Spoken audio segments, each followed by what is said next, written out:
ምንድነው የኢሉሚናቲ አምልኮ የሚያስፈጽሙበትን ስርዓት ነበረ መስቀል ዘግዝቆ እንቁላሎችን አድርጎ የተወሰኑ ስርዓቶችን የሚያስፈጽም ቪዲዮ ነው እንዲልክለት ያዘዙትና ያንን ቪዲዮ ልኮላቸው ከላከላቸው በኋላ ያንን ብር እንዲያመጣ ራሱ ሲያስገድዱት ያው እኔ ረጅም አመት ጓደኛዬ ነው 15 አመት አካባቢ ጓደኛዬ ነው ምንም ምናቀው ነገር የለም እሱ ማንንም ሳያማክረኝ ቪዲዮ ላከላቸው ከዛ በኋላ ያ ቪዲዮ በማህበራዊ ሚዲያ ሲለቀቅ ነው ልጁ ፓራላይዝድ ነው መጀመሪያ ቪዲዮን ላክልን ያሉት ከባለቤቱ ጋር የነበረው ፐርሰናል ቪዲዮ ነው ምናልባት እዚህ ሚዲያ ላይ እንደ ሃይማኖትም ፔጅ እንደመሆኑ መናገሩ አስፈላጊ አይደለም ግን ፐርሰናል ቪዲዮ ከተባለ በቂ ነው የኢሉሚናቲው ግን ምን ያህል ህይወቱን እንዳመሰቃቀለው ማወቅ የሚቻለው ያንን ካየ በኋላ የቤት ባለቤቱ ቤተሰቦች ጋር ነው ቪዲዮ የተላከው መጀመሪያ ፐርሰናል ቪዲዮ ተላከ ቀጥሎ ደግሞ የኢሉሚናቲው ቪዲዮ ሲለቀቅበት ልጁ ፓራላይዝድ ነው ቤት ተቀመጠ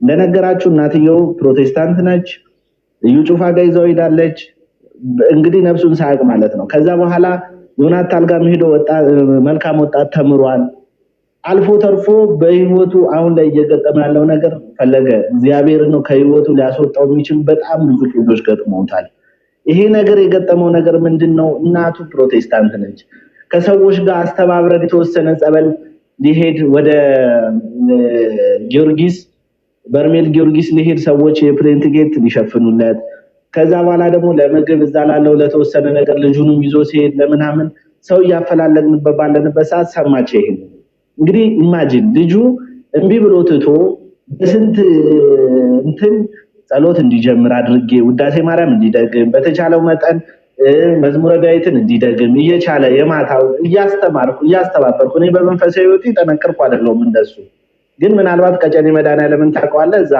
ድቁና ተምሬያለሁ ያላገለገልኩበትም ብዙም አላገለገልኩበትም እንጂ ቀጨኔ መድኃኒዓለም ያደኩ ልጅ ነኝ እዛም ሰንበት ትምህርት ቤት ፈለገ ህይወት ሰንበት ትምህርት ቤት እዛ ነው ያደኩትና ባለበት ሁኔታ አሁን በተወሰነ መሰረት እያሰጥኩት ባለበት ሁኔታ እንደናንተ ያለ ሰው የሚያበረታው የሚያጸናው በሃይማኖቱ እንዲበረታ አይዞ በርታ ጎበዝ የሚለው ሰው ያስፈልገዋል የተከበበው እንዳለ ቤተሰቦቹ ሁሉ ፕሮቴስታንቶች ናቸው እሱ ከዛች ቤት ላይ የተወሰኑ ጓደኞች አዋጣው ትንሽ ሱቅ ከፍተውለት ጉሊት ይሸጣል ጉሊት ማለት ድንሽ ከሰል ምናምን ቁጭ ብሎ እየሸጠ ልጁን እያሳደገ ነው በዛ ብሎ እህት ወንድሞቹ በፕሮቴስታንት እምነት ወስደው ታግሎ አልችል ሲለው እቤቱ ተቀመጠ አንገቱ ላይ ማህተብ አረገ የመቤታችንን ስዕል ቤት ሲያስገባ ቸርች ሲቀር እናትየው 10 ሜትር 2 ሜትር በማይሞላ ቦታ ውስጥ እሱ ከፈተችበት እናቱ ያንንም ችሎ ፈተና ነው ብሎ ተቀምጦ ጸበል ሊሄድ መሆኑን ስትሰማ ከቤት አስወጣዋለሁ ብላ ዝታ ከጸበል አስቀረችው አሁን ባለበት አዋሳ መጥተህ የነበረ ሰዓት ቪዲዮዎችን ማይቼ አንተን ለማግኘት ብዙ ጣርን አልቻለም ቢያንስ እዛ ሄደ አይተው ታበረታው ነበር ታጸናው ነበር ጠርተውም ቢሆን ስላሴ ቤተክርስቲያን አለ ከጀርባና እባክህ እንደው ይሄንን ወንድም እባክህ አትርፍልኝ በጣም ወዶ ጓደኛዬ ነው በሃይማኖቱ በጣም ተስፋ ቆርጦ እውነቴን ነው ማለት ባለቤቱ ከታመመ በኋላ ነው ጥላው ሄደች ሲታመም ስታይ ጥላው ሄደች ጥላው ስትሄድ ጉሊት እየሸጠ ልጁን እዚህ አድርሷል በመንፈሳዊነቱ ኢሉሚናቲ ቪዲዮ ሰርተውበት በዚህ አጋጣሚ ምንም የሚያገናኘው ነገር የለም ከሃይማኖት ጋር ዮኒ ማኛ ገብቶ የልጁን ሁኔታ ተረድቶ ይሄን ቪዲዮ የለቀቁትን ሰዎች ሳድስ ሚዲያ ታቁት ይሆናል አጥፎ ይሄን ሚዲያ ፕሮሞሽን እየሰራችሁበት ነው ልጁ ተጸጽቶ ይቅርታ ጠይቋል በይፋ ስለዚህ አጥፉ ተብሎ ሌላ ፕሮሞሽን ይሰሩበት የነበረውን ቪዲዮ አስጠፍቶለታል ገብቶ በዛውም ለሱ ማመስገን እንፈልጋለን እናመሰግናለን በዚህ ጉዳይ ላይ አዘርዋይስ ግን ከዛ በኋላ ያለው በመንፈሳዊ ህይወት ምንም ያገናኘው ስለነገር ስለሌለ ቲዮሪ ምክር መቀበል አይችልም ሊመክረው ማይችልም ባለበት ደረጃ ከዛ ወደ መንፈሳዊ ህይወቱ ግን ወደ እናንተ መምጣት አለብን መተናል እንግዲህ እኔ ወንድሜ እንድታተርፍልኝ ይፈልጋለሁ ፈለገ በጣም ሰው ያስፈልገዋል መንፈሳዊ አባት ያስፈልገዋል በረጅም አመት ቅሟል መጠጥ አያቀም እንጂ ቅሟል ብዙ አመት ቅሟል ወደ መቤቴ የተመለሰው አሁን መቤቴን ይወዳታል ልጁም እሷም ተወዷለች በነገራችን ላይ የጴንጤ ቸርች ነው ልጁ ምትማር እነሱ ሲዘምሩ ዘምሪ ሲሏት የመቤቴ መዝሙር ካልሆነ አልዘምርም ይያለሽ ነው ምትቀመጥ እዛ ቸርች ውስጥ ምናልባት ይሄን ስለተናገርኩም ሊያባርሯት ይችላሉ ነገ ሰምተው ግን ልጁ ነፃ ከወጣ ይበቃል በቃ ተሾመ ነፃ ከወጣ ይበቃል ይሄን ያህል መስዋዕትነት እየከፈለ ነው ልጁ የቸርች ትምህርት ቤት ነው ምትማር በነፃ ነው የሚያስተምሩለት ዘምሪ ይሏታል፣ ስለ ሃይማኖት ይጠይቋታል። ኦርቶዶክስ ለምንሽ ማህተብሽን በጥሽ እያሉ እያስቸገሯት እየተማረች ነው ያለችው። ላለው ነገር በመንፈሳዊ ህይወቱ አበርታልኝ። በጣም ብዙ የፈለግንህ ለዚህ ነው። እንግዲህ ይሄ ነው ማለት የምፈልግ። የተሳሳትኩት ነገር ካለ ይቅርታ ተሾመ። ግልጽ መናገር አለብህ አንተ። ኢሉሚናቲ ብለህ ተናገር። ድብስብስ አድርጋ አታሳልፍ። ምክንያቱም ህይወትህን ያጣህበት ነገር ነው። ይሄንን ታውቃለህ፣ ትረዳለህ በስነ ስርዓት። ስለዚህ ይሄን ያለው እውነት ፈለገኝ። ኦኬ፣ በጣም ነው የማመሰግነው ዮሴፍ። በጣም ትልቅ ስራን የሰራው። በዚህ አጋጣሚ ተሾመ በስላወቅኩ አንተንም እጅግ በጣም ደስ ብሎኛል። በጣም እዚህ ጉዳይ ላይ የአንድ ሰው ሀሳብ ብቻ በነገራችን ላይ በቂ አይደለም። በመጀመሪያ ደረጃ ይሄ መልእክት የሚደርሳችሁላችሁ ምናልባት እዚህ ውስጥም ትኖሩ ሊሆን ይችላል። የህግ አካላት ከሁሉ በፊት የእናንተ እገዛ ያስፈልገዋል። ምክንያቱም እያንዳንዳችን በህይወታችን ላይ አደጋ የሚያደርሱ ወንጀለኞችን በህግ አግባብ ከሰን ያወራናቸውን ሪከርዶች፣ የተለያዩ ነገሮች በህግ አግባብ ወጥተው እነዛም ስልክ ቁጥሮች፣ እነዛም የድምፅ ቅጂዎች በአጠቃላይ ባለቤት ስላላቸው ማለት ነው ባለቤቶቹ በህግ አግባብ ሊጠየቁ ይችላሉ። እና በቻላችሁት አቅም እባካችሁን ትዳሩን እስከሚያጣ ድረስ የገዛ ቤተሰቦቹን እስከሚያጣ ድረስ በማያውቃቸው ሰዎች ህይወቱ የተመሰቃቀለበትን ይህንን ሰው መርዳት የምትችሉ ሰዎች ካላችሁ በህግ አግባብ በልዑል እግዚአብሔር ስም እንድትረዱት እንጠይቃለን። ከዛ በመቀጠል ብዙ ጊዜ ሌላ ቦታ ፕሮሞት ይደረጋል። እኔ አሁን የሆነን ፕሮቴስታንት የሆነን ሰው ማናደድ ማብሸቅ ፈልጌ አይደለም። ወደ ኦርቶዶክስ ቤተክርስቲያን የእስልምና እምነት ተከታይ የሆነ ሰው ጸበል መጠመቅ ፈልጎ ሲመጣ ሂጃባችሁን አውልቁ፣ ጀለቢያችሁን አውልቁና ጣሉ የሚል አንድም ካህን፣ አንድም ዲያቆን፣ አንድም ምዕመን የለም። ለምን መሰላችሁ? እኛ ክርስቲያኖች በቤተ ክርስቲያናችን ውስጥ ስሙ የሚጠራው ስሙ ከስሙ ሁሉ በላይ የሆነው ክርስቶስ ኢየሱስ እንኳን ጨርቅን አይደለም ማንነትን እንደሚለውጥ ስለምናምን ማንንም ሰው እንዲያደርግ ብለን አናስጨንቅም። ኦርቶዶክሳውያን እዛኛው ቤት እንዲህ እንደሚደረግ ግልጽ ነው፣ እሙን ነው። ፕሊስ እባካችሁ እንደዚህ የምታደርጉ ፕሮቴስታንት የሆናችሁ እህት ወንድሞች፣ እንደዚህ የምታደርጉን ያልኩት እባካችሁ በሰው ህይወት አትቀልዱ። ማህተብን በጥስ፣ አለበለዚያ ትራባለህ፣ አለበለዚያ ትጠማለህ፣ አለበለዚያ እንዲህ እናደርግብሃለን፣ ከቤት እናባረርሃለን፣ አለበለዚያ እንዲህ አይነት ነገር እንዘጋብሃለን የምትሉ እባካችሁ እንደዚህ አታደርጉ። ማንም ሰው ሊያደርግ አይገባም እንደዚህ አይነት ነገር። ኦርቶዶክስ የሆናችሁ ሰዎች እንደዚህ የምታደርጉ ካላችሁ እንደዚህ አታደርጉ ፕሊስ።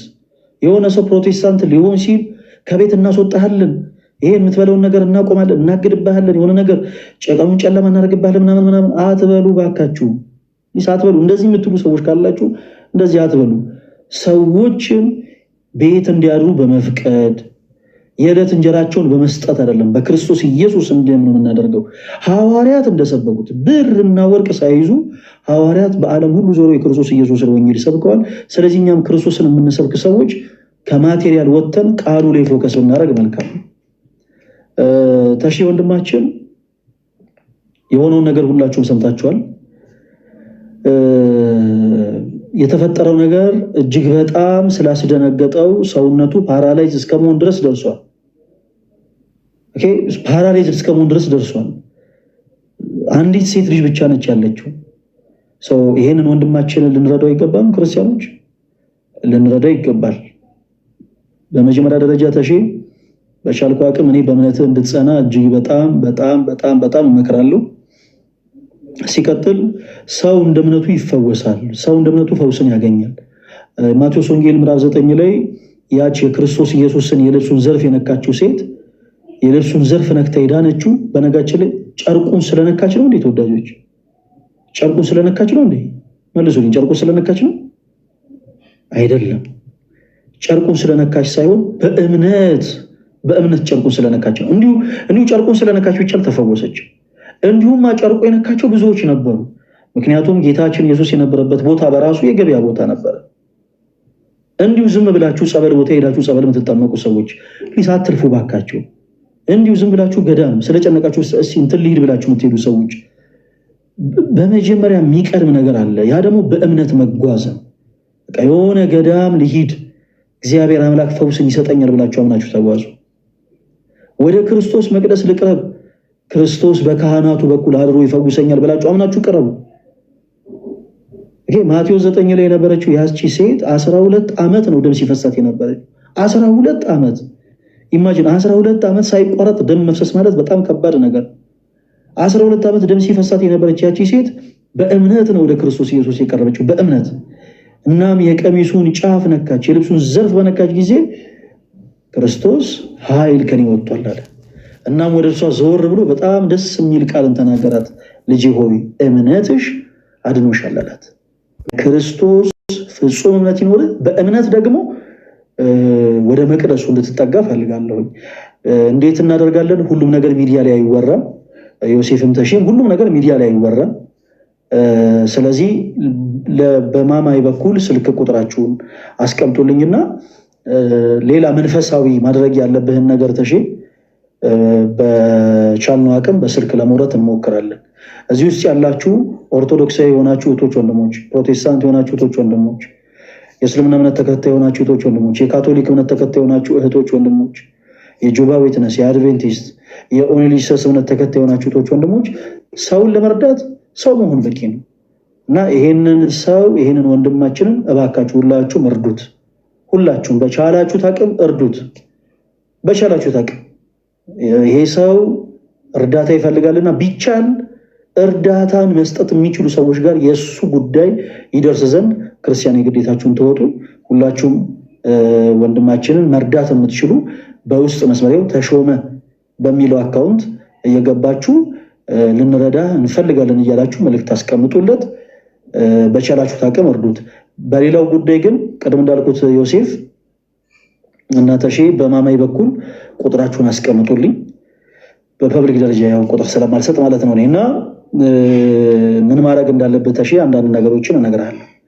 ኦኬ፣ አንዳንድ ነገሮችን በጣም በመንፈስ ህይወት ያን ያክል በጣም ጠንካራ ሆንኩ ሰው አይደለሁኝም፣ ግን በቻልኩት አቅም ሁሉን የሚችል አምላክ አለኝና አንዳንድ ነገሮችን እነግርሃለሁኝ። እነዛን ነገሮች ደግሞ እንደምትጠቀምባቸው ተስፋ አደርጋለሁ። በማማይ በኩል ስለመጣችሁ በእሷ በኩል ስልካችሁን አስቀምጡልኝ። ዮሴፍም ተሼም ስለመጣችሁ በጣም ነው የማመሰግነው።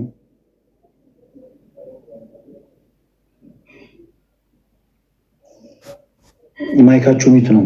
እጅግ አድርጌ ነው የማመሰግን። እኔም ላለው ነገር እግዚአብሔር ይስጥልኝ። ምንም ልል አልችልም። አገልግሎት ዘመንን እንግዲህ ያርዝምልን። ወጣት የመጣህ እንግዲህ ሐዋርያ ነህና ያው እኛም በመንፈሳዊ ነገር የጎለበትን የጠነከርን አይደለንም፣ እንበረታለን። ከዚህ በኋላ ባይሆን ላለው ነገር አመሰግናለሁ። በጣም እጅግ አድርጌ ነው ማመሰግን።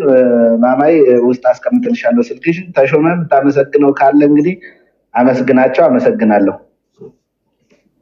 አመሰግነው ፈለገኝ እጅግ በጣም እግዚአብሔር ያክብርልኝ። እውነት በጣም በጣም እጅግ በጣም እውነት ዛሬ ጥሩ እንቅልፍ ነው የምተኛው። አሜን አሜን። ተሼ ይሰማል አይደል? ማማየንም በጣም ነው የማመሰግነው። እግዚአብሔር ይስጣት ወደ አንተ ስላደረሰችን። በጣም በድዬዋለሁኝ፣ ግን እግዚአብሔርን በልጄ ክሰዋለሁ ብዬ አስባለሁ። በህይወት ያኑረኝ፣ እኔ ልራመድ፣ ልሄድ፣ ልንቀሳቀስ እንጂ እግዚአብሔርን በልጄ ክሰዋለሁ ብዬ አስባለሁ። እግዚአብሔርን የምትፈራ ልጅ እንድትሆን አድርጌ ያሳድጋታለሁ ብዬ አስባለሁና እግዚአብሔር አምላክ ልጅህን እንደ ይስሐቅ ታዛዥ ያደርግልህ። ይህንን ክፉ ጊዜም ደግሞ ጨለማውን አሳልፎ የብርሃኑን ጊዜ ክርስቶስ ኢየሱስ ያምጣልህ። ወንድማችን በርታልን። በጣም እድለኛ ነህ። በልጅህ ብቻ ሳይሆን እግዚአብሔር አምላክ እንዲህ ደግሞ ባለው ወንድም ባርኮሃል። እንደ ዮሴፍ አይነት ያንተ ጭንቀት ጭንቀቱ ሆኖ ያንተ ችግሩ ሆኖ ካንተ እኩል ጊዜ ሰውቶ ያንተን ችግር ለመናገር መፍትሄ እንድታገኝ ለማድረግ የሚታተር ወንድምም ሰጥቷል እግዚአብሔር እና በእውነት በጣም እድለኛ ነህ። በርታ። በነገሮች ሁሉ ተስፋ እንዳትቆርጥ። በጣም ተስፋ የሚያስቆርጡ ነገሮች በህይወት ይመጣሉ። መራብ ይኖራል፣ መጠማት ይኖራል፣ መቸገር ይኖራል፣ ብዙ ነገር፣ በጣም ብዙ ነገር እና በነገሮች ሁሉ ልትጠነክር ይገባል። እግዚአብሔር ደግን ጊዜ እንደሚያመጣ ተስፋ ማድረግ ያስፈልጋል እና በርታ። ሌሎቹ ነገሮች ግን በስልክ እናወራለን። እሺ